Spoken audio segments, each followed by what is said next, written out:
Assalamualaikum warahmatullahi wabarakatuh. Bertemu dengan saya Nanang Jainal Arifin dari Mankota, Blitar. Ya, Anda tahu ini siapa di belakang saya? Beliau Kiai Haji Ahmad Dahlan. Beliau mendirikan Muhammadiyah, mendirikan sekolah di mana itu untuk kalangan rakyat jelata yang mengajarkan ilmu umum, ilmu agama. Karena dulu belum ada sekolah untuk rakyat jelata. Adanya adalah sekolah untuk kalangan priayi saja.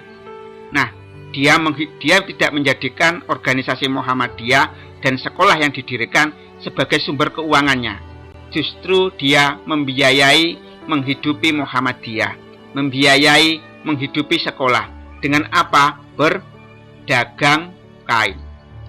Lalu ini adalah bapaknya Raffi yang punya usaha kuliner kebab Turki. Ya. Nah, di sini beliau itu sekarang outletnya sudah 1.300, ada di 9 negara, sudah mendunia. Ini adalah usaha kuliner kebab terbesar di dunia. Orang mana? Orang Surabaya, orang Indonesia, ya. Nah, beliau sukses di dalam berwirausaha. Telah menyediakan lapangan kerja bagi orang lain, mengurangi pengangguran.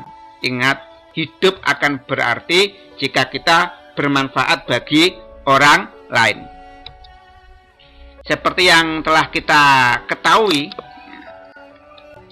bahwa dalam penilaian ada salah satu nilai, yaitu nilai keterampilan atau psikomotorik. Nilai keterampilan ini saya ambil dari hasil karya Anda, produk Anda. Produk Anda, karena ini kewirausahaan, itu harus dijual. Dan telah dijual, kamu harus tahu untung atau rugi. Maka ada laporan keuangannya, biar saya tahu kamu untung atau rugi. Nah, karena itu di sini ya, ada proyek bagi Anda. Proyek bagi Anda. Apa proyeknya? Ini. Tugas Anda di sini adalah membuat makanan awetan dari hewani atau dari nabati tumbuhan.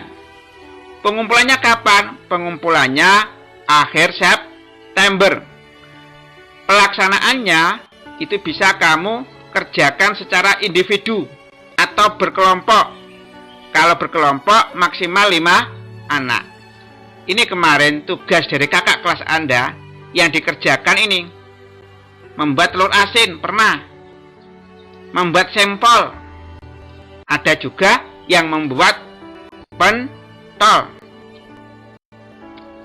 Nah, bagaimana formatnya yang dikumpulkan ke saya pada bulan September ini? Saya tunggu mulai saat ini sampai akhir bulan September. Akhir September. Anda bisa mengumpulkan foto. Atau ini yang lebih baik, video. Itu menggambarkan proses pembuatan dan penjualannya. Video, kalau baik, nanti akan saya unggah di akun YouTube saya. Ini ada video-video yang dikirim oleh kakak kelasmu. Nah, ya, ada video membuat omelet, ada video membuat telur asin, ya, dikirim ke saya unggah di akun YouTube saya. Bahkan ingat, banyak orang itu hidup dari menjadi seorang YouTuber, sehingga ini menantang Anda, kreativitas Anda. Video itu tidak hanya pada proses pembuatan, tapi juga proses penjualan. Selain itu, saya juga minta laporan tertulis.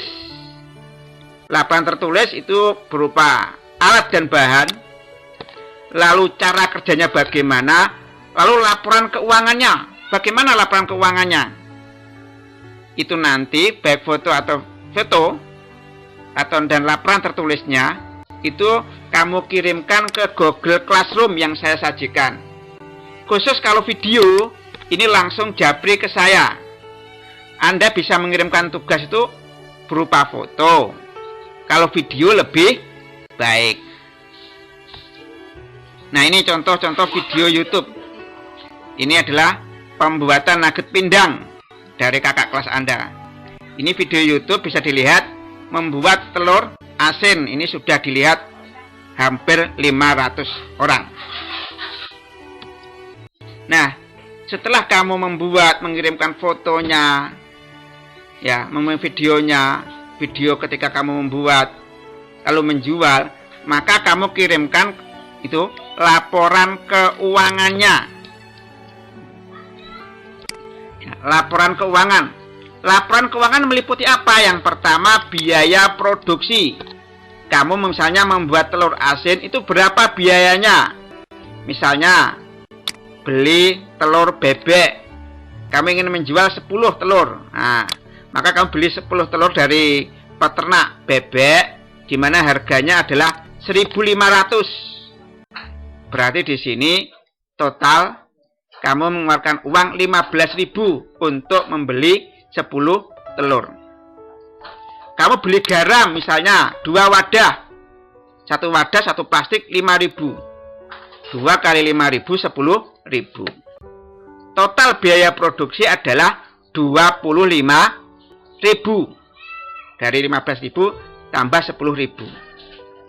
Lalu kamu ingin menentukan, lalu juga minta laporan harga dasar barang, di mana harga dasar barang meliputi biaya produksi dan dibagi jumlah barang.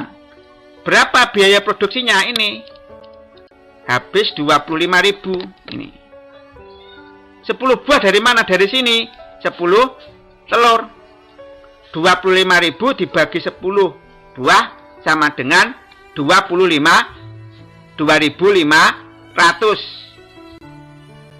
Nah, di sini kamu misalnya ingin mengambil keuntungan 30%.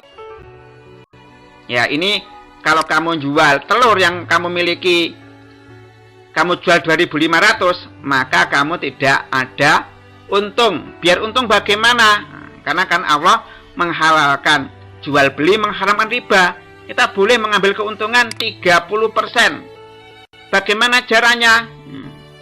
Kita tentukan harga jual barang. Harga jual barang itu sama dengan harga dasar barang tadi, ini ya, harga dasar barang tadi dikurangi, ditambah biaya produksi dikalikan 30%. Nanti bagaimana caranya? Akan saya ajari.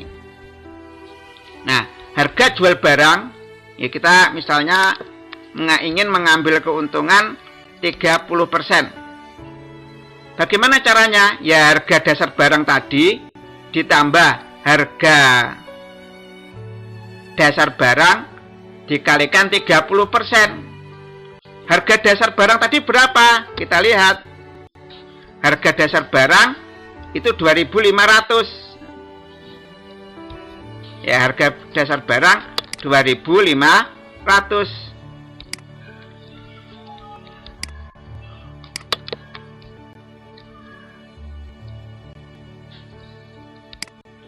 Ya, tadi 2.500. Ditambah harga dasar barang lagi 2.500. Dikalikan 30%. Bagaimana caranya? Ya ini. Harga dasar barang 2.500 ditambah 2.500 dikalikan 30 dibagi 100. Sama dengan berapa? 2.500 ditambah ini ya 2.500 kali 30 dibagi 100 kan sama dengan 750. 2.500 plus 750 sama dengan 3.250.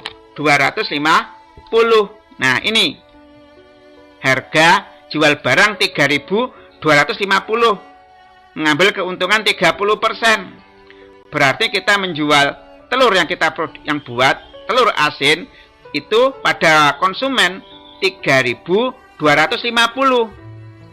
Lalu ketika kita sudah menjual, kita akan menghitung hasil penjualan.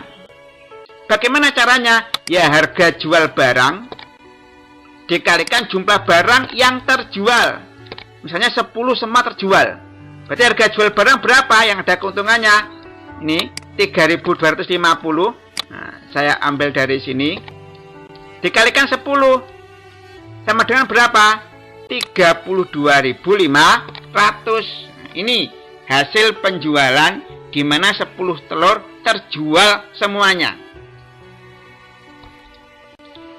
Nah, bagaimana kita nanti setelah itu kita akan menghitung keuntungannya.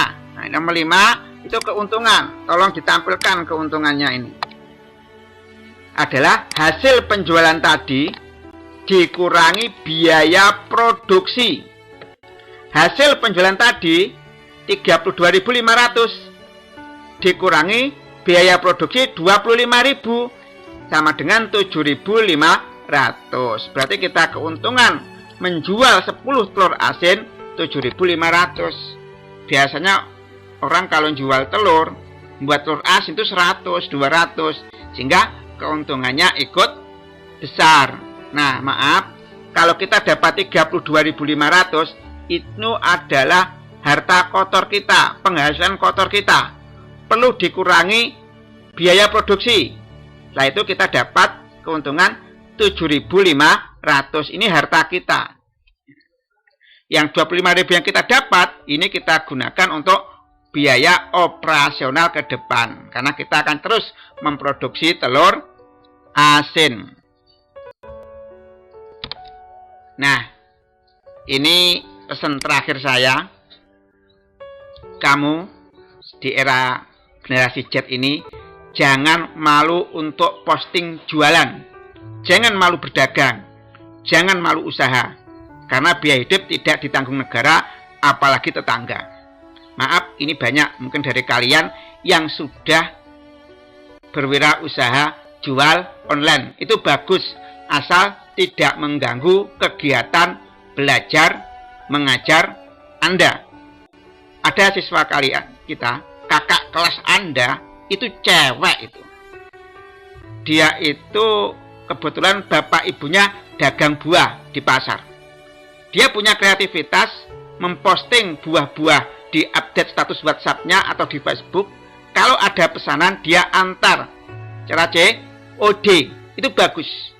Merintis wirausaha sejak sekolah. Ini dari saya. Mari kita tutup pertemuan ini dengan doa akhir majelis. Subhanakallahumma wa bihamdika asyhadu alla ilaha illa anta astaghfiruka wa atubu ilaik. Sak bejo-bejone wong kang lali isih bejo wong kang eling lan waspada. Wallahu muwaffiq ila aqwamit thoriq. Wassalamualaikum warahmatullahi wabarakatuh.